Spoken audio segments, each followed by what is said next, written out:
Rússia lança drones e mísseis contra Odessa. Ataque fez um ferido e vários danos na cidade portuária ucraniana.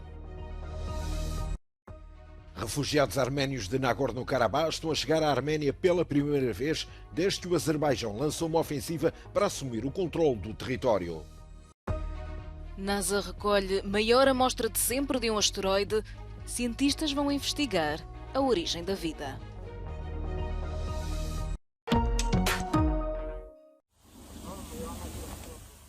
Um ataque aéreo russo fez pelo menos um ferido em Odessa. A cidade portuária no sul da Ucrânia foi alvo de 19 drones de fabrico iraniano e 14 mísseis, entre os quais 2 supersónicos. De acordo com a defesa ucraniana, pelo menos 11 mísseis calibre foram interceptados. Os bombardeamentos destruíram vários armazéns de cereais e uma casa particular nos subúrbios de Odessa. Em zonas residenciais, várias janelas ficaram partidas pelas ondas de choque. Também o porto da cidade sofreu danos significativos, com os bombeiros a ser chamados ao local para apagar as chamas num hotel fechado há vários anos.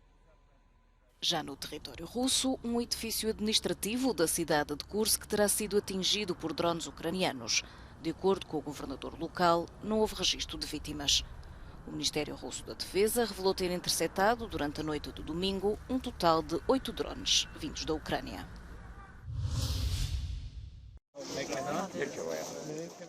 Refugiados étnicos arménios de Nagorno-Karabakh estão a chegar à Arménia pela primeira vez desde que o Azerbaijão lançou uma ofensiva para assumir o controle do território separatista.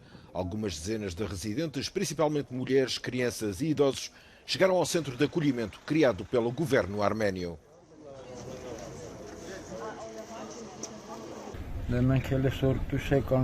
Ասում են ժողովուրդը պետք է թյուսկյան կամ էլ ադրբեջանական պասպորտ վեկալեն, մենք էլ ադրբեջանական պասպորտ վեկալող ենք. Milhares de pessoas foram retiradas de vilas e aldeias afetadas pelos últimos combates e levadas para um acampamento de forças de manutenção da paz russas em Nagorno-Karabakh antes de seguirem para a Arménia.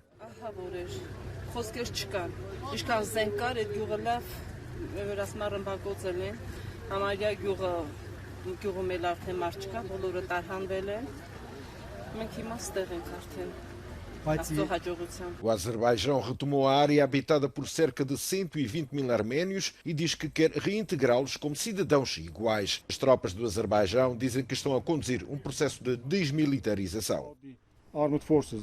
What armed forces is doing right now, and this is a close cooperation with Russian peacekeepers to conduct the demilitarization and also support civilians, those that need support. Os líderes étnicos arménios disseram que estão em conversações mediadas pela Rússia com o Azerbaijão para organizar o processo de retirada e o regresso dos civis deslocados pelos combates. As autoridades kosovares retomaram o controlo da situação no mosteiro perto da fronteira a norte com a Sérvia. Cerca de 30 homens sérvios armados esconderam-se no local depois de terem matado um polícia kosovar que patrulhava a zona na madrugada de domingo. As forças de Pristina cercaram os sérvios no mosteiro. Seguiram-se tiroteios durante várias horas.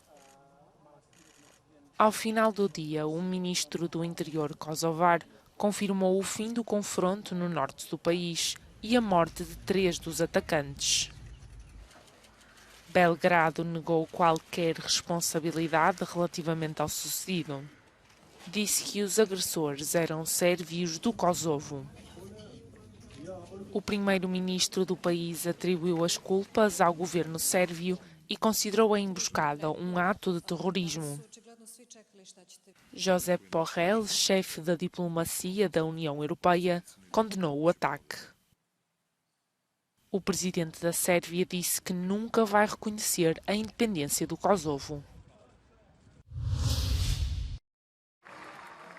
Uma manifestação convocada pelo PP juntou dezenas de milhares de pessoas em Madrid contra uma possível amnistia para os separatistas catalães envolvidos na tentativa frustrada de independência de 2017. Apesar de o Partido Popular ter vencido as eleições, será mais fácil o socialista Pedro Sánchez ser reconduzido como primeiro-ministro, caso garanta o apoio do partido Juntos pela Catalunha. Muchas gracias. Aunque me cueste la presidencia del gobierno, voy a defender que España es un conjunto de ciudadanos libres e iguales. A amnistia é uma das condições dos partidos catalães para apoiar Pedro Sánchez, um apoio crucial para o PSOE conseguir formar governo depois de perder as eleições. Se a investidura de Feijóo esta semana falhar, como se prevê, o rei Filipe VI terá de indicar outro candidato a primeiro-ministro ao Parlamento, que deverá ser Pedro Sánchez, o segundo mais votado.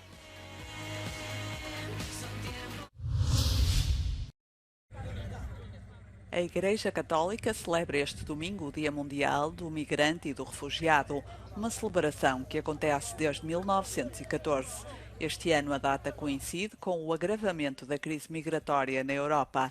Desde o início do ano, 132 mil migrantes chegaram à Itália, mas muitos morrem na travessia.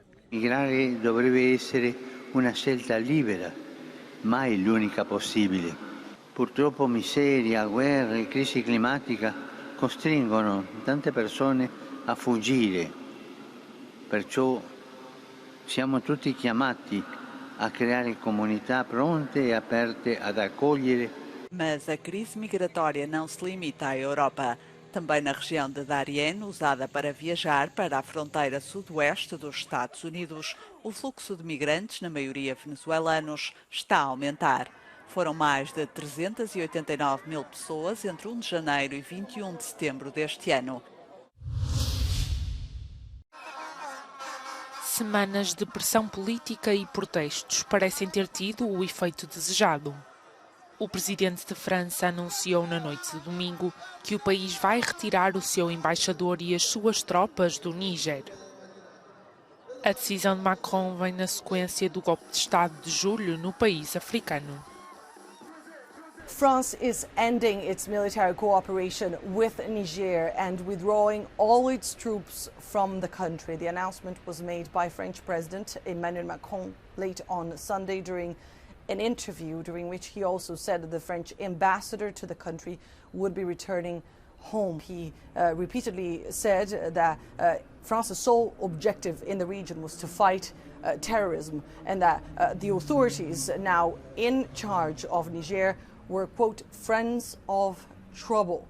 Emmanuel Macron insisting that all French presence will indeed be removed from Niger as soon as possible. Now the question is, of course, how they will do that. Authorities in Niger had announced on Saturday that they would be closing the country's airspace to all French aircraft and aircraft chartered by France. Annelise Borges in Paris for Euronews. 2 semanas após as inundações na Líbia, equipas de emergência recuperaram mais 23 corpos em Derna. 2 equipas estão a ser formadas para agilizar a documentação de pessoas desaparecidas. A primeira equipa vai continuar a documentar corpos recuperados no mar. A segunda equipa vai concentrar-se na documentação de corpos que foram enterrados aleatoriamente no início da catástrofe. De recordar que chuvas fortes provocaram inundações mortais que romperam 2 barragens, criando uma parede de água que atingiu a cidade de Derna. Estima-se que entre 4 mil e 11 mil pessoas tenham morrido.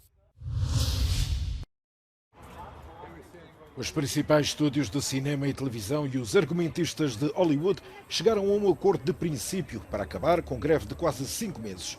Contudo, o acordo alcançado após dias de negociação ainda tem de ser ratificado pelos membros do Writers Guild of America, que representa mais de 11 mil argumentistas.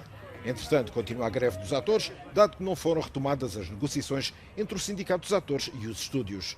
A greve de argumentistas e atores em Hollywood já custou à Califórnia quase 5 mil milhões de euros.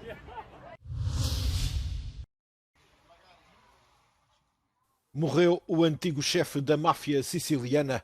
O ex-líder da Cosa Nostra tinha 62 anos e morreu no hospital. Matteo Denaro sofria de cancro no cólon e há vários dias que estava em coma, considerado irreversível pelos médicos. há cerca de 2 semanas que recebia cuidados paliativos no hospital de L'Aquila, no centro de Itália. Após 30 anos em fuga à justiça, Denaro tinha sido capturado em janeiro, em Palermo.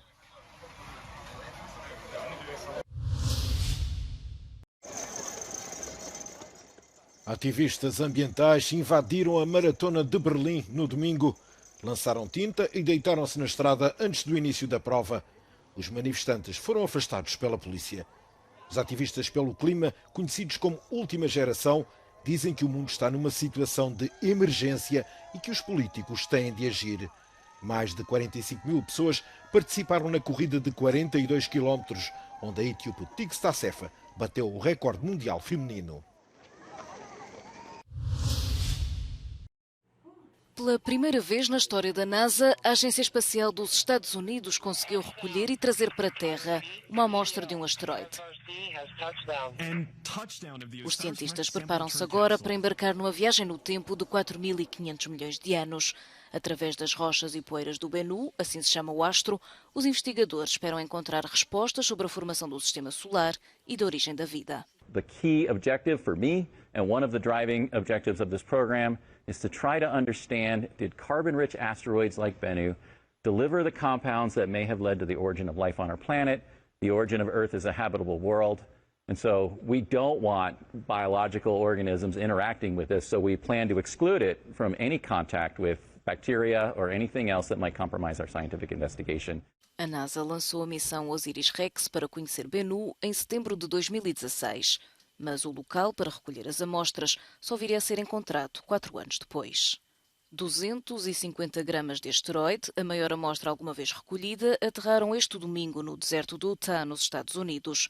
De acordo com os cientistas, um novo capítulo da história está prestes a começar.